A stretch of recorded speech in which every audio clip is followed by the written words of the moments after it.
Hello explorers, and welcome to another video. And today I'm gonna talk a little bit about Tensorflow and how to run Tensorflow with Java. So to start this off, we're gonna talk a little bit about installing Tensorflow from source and why we need to do that.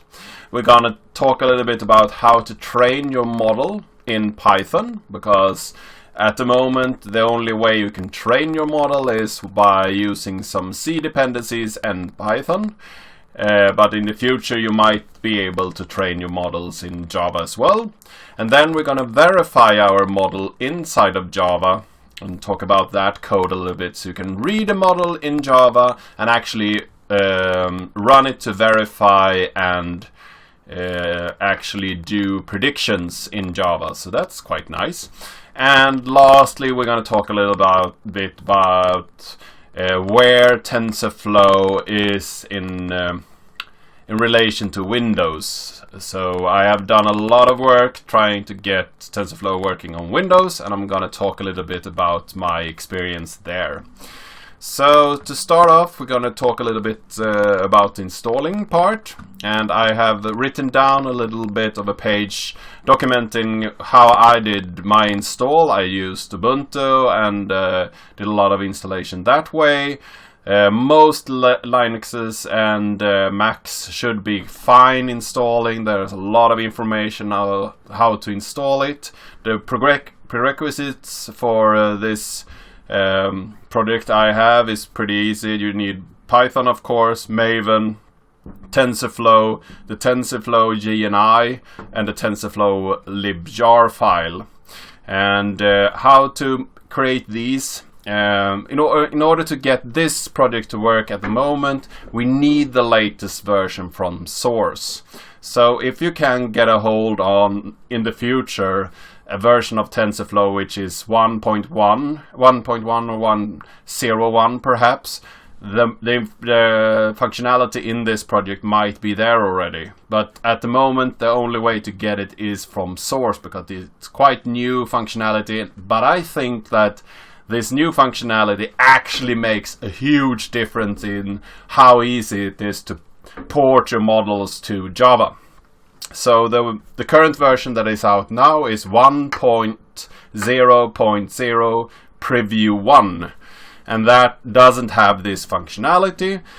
So to build from source, you need to do a few steps. First, you need to build Bazel, and that's a pretty easy process. It's not in the main repository of most Linuxes, so you have to add a repository and update it, install Java. Of course, you need Java to run it, and then you have to install and build Bazel. But in Linux, that's quite easily done. And then you build TensorFlow as a pip package. I found that was the easiest way to do that, and that's pretty much take the source down, configure it with some dependencies, and then run a Bazel build. And after that, you can build the bindings. Pretty much the same thing there. Some dependencies, configure it, and run a Bazel build, and you will get a GNI, which in Linux is an SO file. So it's a SO library that you install in a GNI directory in this project. So our runner can find it, but actually the Java runtime only need to know where your library is in order to run this project. And then you get a jar file that you also need to include in your runnable process. And my way to do that is to actually add it to my Maven repository and then run my Java application in Maven, which makes dependencies a breeze in Java. And then I have talked a little bit about how to run this repo. So in the current version, they also have this download GNI, and this code could be found at the TensorFlow web page, and it pretty much downloads the latest version of the JNI. But as you see here, it has this 1.00 preview. So you get a tar file with the JNI built for the preview, and this is too old, so you need a newer version. And you can also download the jar file separately, but that will also be this 1.00 preview, which is not new enough for this project. And this project that I have built here you can find on GitHub, so you can download it and try it by yourself if you like. Documentation and everything is included. So let's look at some code then. So the training part of this is the MIST training py, and all this is also available at the TensorFlow webpage, but I will point out some things that I added that I think makes the porting and working in Java much easier for you. So first off, we have some imports that you can actually import the MIST model into your Python, which is so much easier than reading it in Java. And then you start a session, an interactive session. You create some placeholders. The X placeholder is where you input the image. So that is very important to have a name in your, so you can find it in your Java application. So I call this the input tensor. And then we have this Y variable placeholder, and that we will not use in Java because that is the actual label that the model is trained by. And in Java we will not give it a label because that is what we want to predict. So that is not important to add. And then the website, the tutorial I followed, gave us some small functions here. We define weight variable functions. We can create a weight variable with a specific shape, and then we can create bias variables with a specific shape. We have a toConv which creates a very easy convolution in 2 dimensions, and then we have a max pooling 2x, so we will shrink the model after each convolution. And these functions makes the code a little bit more readable down below. So we create a weight variable and a bias variable with a specific shape. Then we reshape the image so it will fit into our work. We do a convolution with the pooling, so we will shrink the image and get some of the information out here. We create another weight and bias for the next round. We do a pooling, a relo and a max pool again, and then we do some weights and variables again, and do a reshape, reload, and lastly here is a very important step 2. Here we create a placeholder for the dropout layer, and this placeholder is actually the probability that we will keep a specific value in the matrix. And in Java, when we do our predictions, we actually want to give it a model or a matrix that is full with ones, so every value will be kept, which is very important for predicting. When in training you want to drop some of the values out, but in prediction you want all the information so you get the best prediction. So this is also very important to give it a name so you can find that in Java. And then we have some more weights and biases. We do matmul, and lastly after this matrix multiplication we want to identify this matrix manipulations, and that is actually this yconv is the actual result of all this computation. And in my case in Java, this value will get a value like add 3 or add 4, because the last operation here is actually an add. And to find out which add in our model we want to do, to take out and actually do some work on or see our predictions, is quite hard. to find that. So this nifty function that we just give a variable and that will add a name to that variable is very handy. So you can say that this is my output tensor, so you know where your output will actually go. And then we have a reduce with logits and an Adam optimizer. So this is the actual training worker, which will optimize each of your weights and biases to minimize the error. And then we check how many correct predictions we have and fetch an accuracy. And this accuracy will later be shown during the training process, so we know how good our training actually is.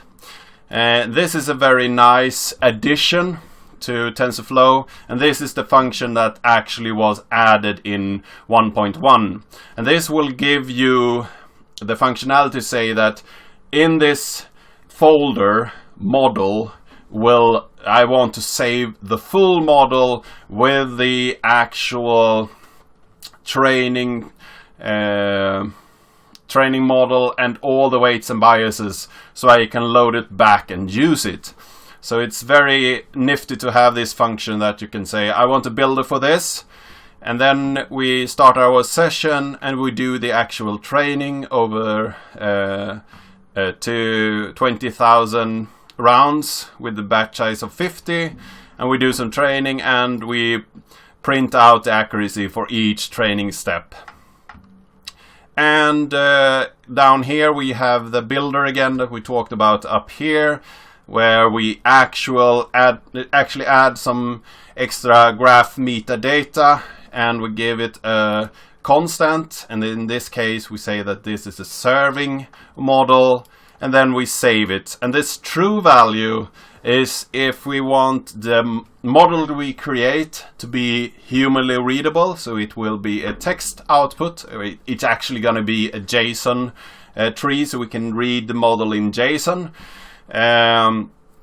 Or if we want it in a binary form, we set this to false. So if you're not interested in actually looking at the model that will be generated, you can set this to false, and that will be fine too. I set it to true, so I can actually look into the model, and it was quite nifty when I wanted to debug and find out which values I needed to give a name to work with them.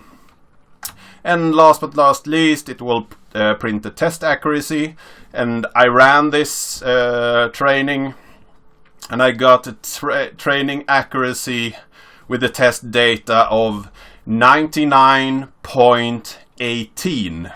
So it's a very good training, or at least pretty good.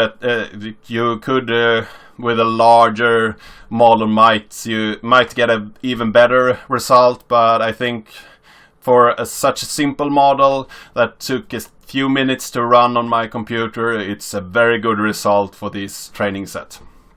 I've done some other calculations with other frameworks, and most of them actually will not go over 98%, so 99.18 is really good. And let's go over and look at the Java then. How do we extract this model and use it in Java? So in Java here, we have some imports, and we print out which version of TensorFlow that we are working with.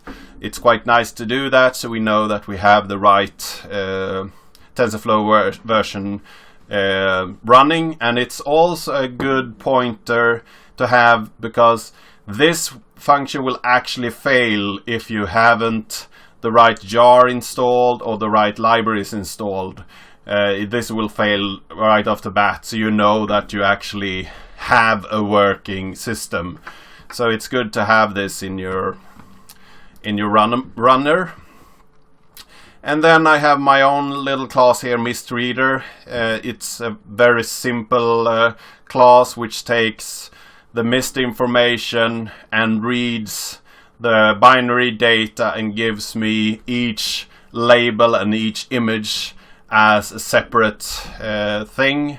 So we can say, give me the next image, or give me the next label, and it will give me it from the binary data. So I have built something that handle that model that these files are saved in, which is quite handy to have. And then here we have the load of the model that we talked about earlier. So it will look for this model, and here we have actually my full address in my virtual machine. My virtual machine is called George. So I find this model here, and that tag we called earlier, this serve tag, is important to say that I want the serve model. And so you could actually tag it with something else, but with this you will get the full model back, and then you can start a session by just starting a session on that model, and you're up and running. That's pretty much everything you need to do in order to start working with your model. And then I'm going to test and predict all the values in Java as well. So I start this runner. I will go through my full test set, and that's 10,000 images, and from the MIST data set. I create a float buffer for the full image. The image is 28 times 28 pixels, so that's 784 pixels. I read the bytes in for the next image, because the images are saved in bytes. So I will get a byte array from 0 to 255, and in order to give that model back to the TensorFlow model, I need to change it over to a float buffer, because TensorFlow is working with float buffers. So I change each byte so they will be unsigned, and then I divide them by 255, so I get a value from 0 to 1. And that is what I will feed back into the model. And after I've done that, I rewind the float buffer, because TensorFlow will read this float buffer, so I want it to be from the start. And then I have my probability array that I talked about earlier, and I want 1024 floats of probabilities into the model, and I will fill that array with ones, so we will keep all the data in the dropout layer. We will not lose any data. And then I create my input tensor 784 with the float buffer, and then a keep probability tensor, which has the shape of 1 and a matrix with 1 of the 2024. So it's actually a matrix with multiple layers. So, and that's, I just wrap in a float buffer, so I will get a float buffer of that array that I created earlier. And here we have the function that does it all. We will want the tensor result. We will get back here.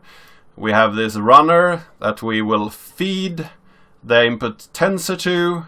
We will feed the keep probabilities. We will keep all the values in the dropout layer, and we will fetch our output tensor and run it and get the first tensor back, because we can actually get multiple answers here, but we only care about the first for predicting.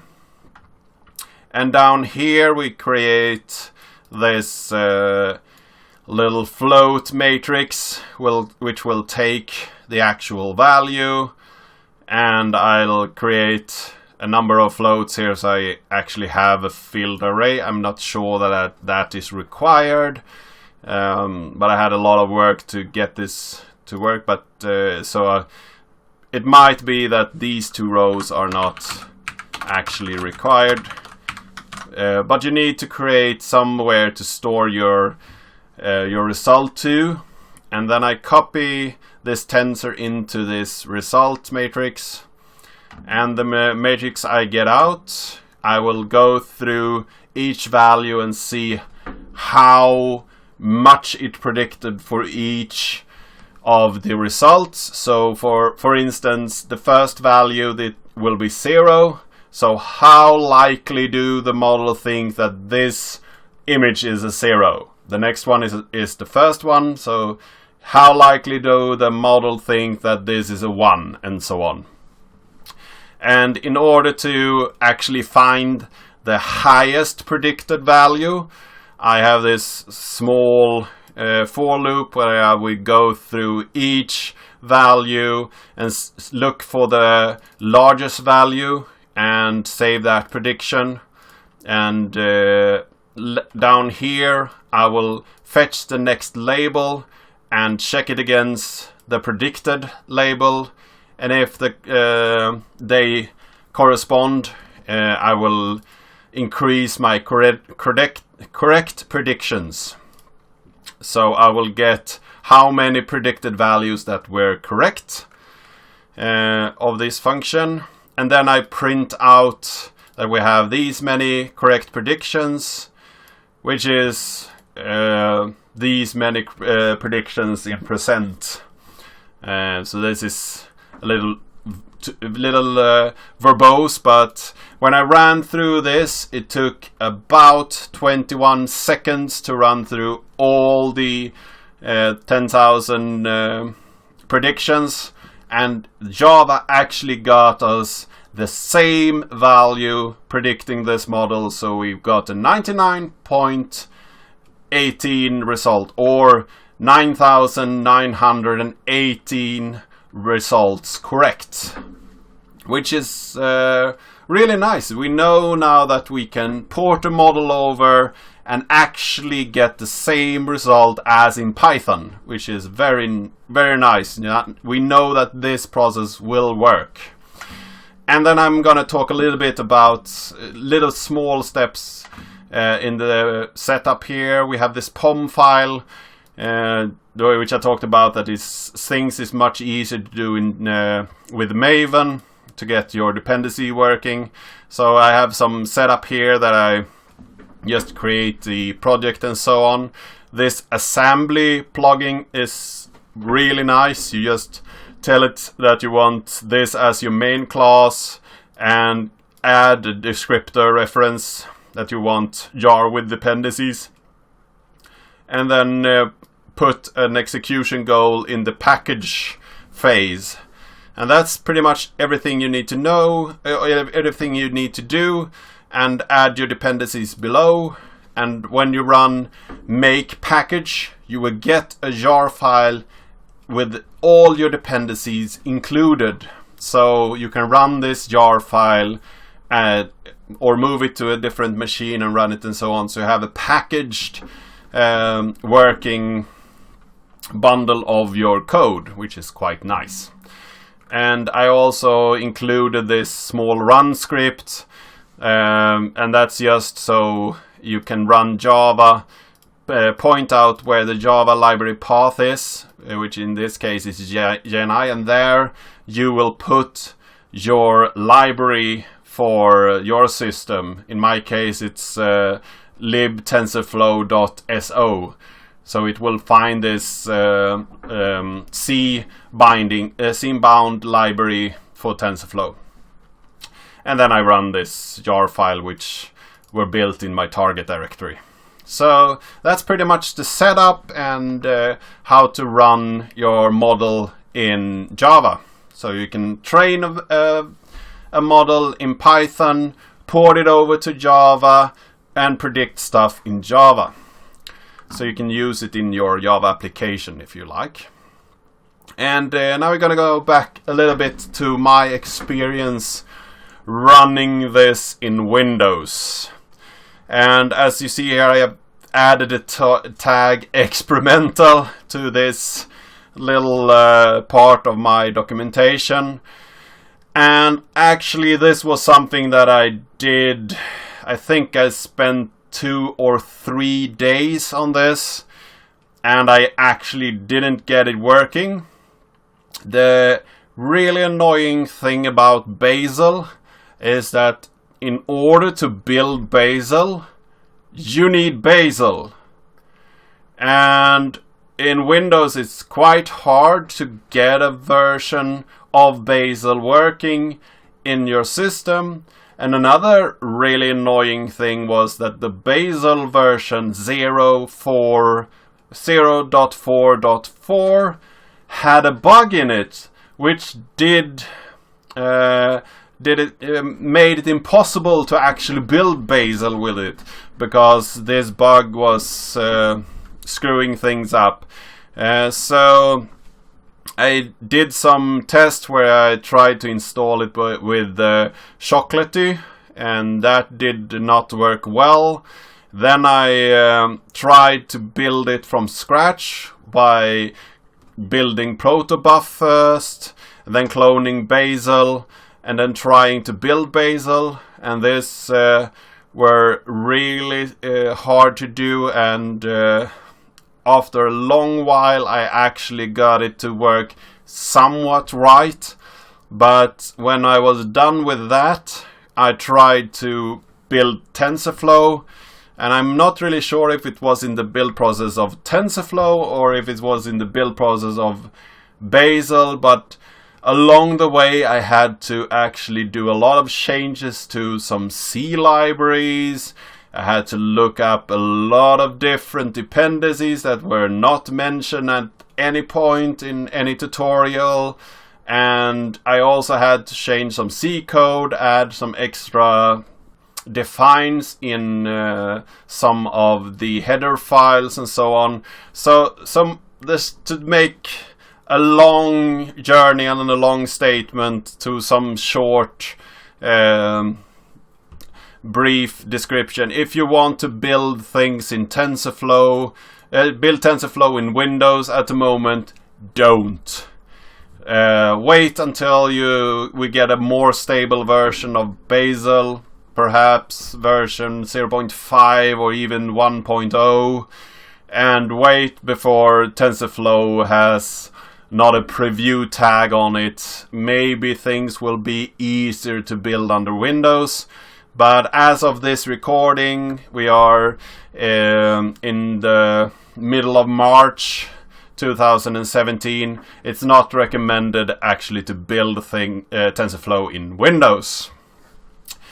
Yeah, that's pretty much what I'm going to talk about today. I hope that you have a little bit more understanding about how to train a TensorFlow model and actually predict things in Java. I hope you learned something. If you thought that this was something that was interesting, please share it with your colleagues, with your friends, and give the video a like, and subscribe if you want more videos like this one. And I hope to see you in the next one.